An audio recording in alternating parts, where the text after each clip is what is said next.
I was the textbook definition of a velcro girlfriend. If I could have spent 24 hours a day physically fused to my boyfriend's side, I would have. I was in the middle of my nightly routine, clinging to his neck and begging for one more goodnight kiss, when a flicker of strange, translucent text drifted across my vision like a live stream comment section. Is this side character actually brain dead? Can't she see the lead is doing a tactical lean back? For real, he doesn't even want to touch her. He only dated her to keep the crazy fans away. She really thinks she's the love of his life? Delusional. Almost there, guys. The real heroine is about to make her entrance. Our little stage 5 clinger is getting the boot any minute now. I stared at the floating words, my heart dropping into the pit of my stomach. My fingers, which had been laced tightly behind Cade's neck, slowly began to lose their grip. In the next second, Cade lifted his head. His eyes were dark, shadowed with a touch of the irritation that comes from being interrupted. His voice was a low, honeyed rasp. Why'd you stop? My heart gave a violent squeeze. My eyes darted around the room, unable to meet Cade's gaze. Under his piercing look, the kind that felt like he was peeling back layers of my skin, I reached down and gripped the silk sheets, whispering, "I'm just tired." Cade didn't say anything.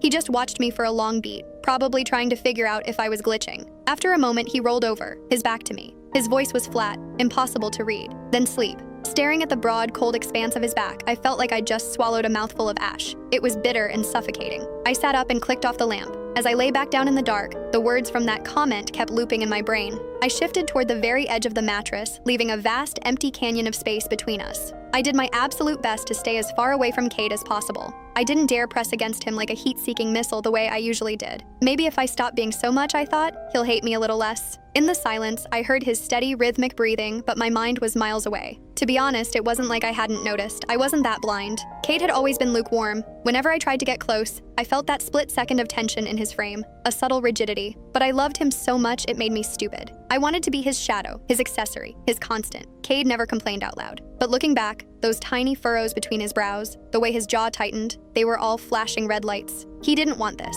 I'd just been playing dumb. I'd lied and told him I was scared to live alone just so I could move into his place. Then I'd pushed for more, invading his bedroom until I was a permanent fixture, wrapping my limbs around him every night like an octopus. He hadn't kicked me out, sure, but his first instinct was always to resist. I'd just been so desperate to be with him that I'd filtered out the truth. Now it seemed the comment was right. The air in the room felt heavy. I tossed and turned until the early hours of the morning, finally drifting into a fitful sleep. When I woke up, I realized I was curled into Cade's chest, my right arm locked firmly around his waist. His chest rose and fell in a slow, steady rhythm. After a few seconds of frozen realization, my soul nearly left my body. My body had gone into autopilot during the night, seeking him out like a habit I couldn't break. If he woke up and saw me like this, the annoyance would be written all over his face. Holding my breath, I moved with the agonizing slowness of a glacier, trying to retract my arm. I was inches away from a clean break, almost back to my side of the bed when a hand clamped firmly around my wrist.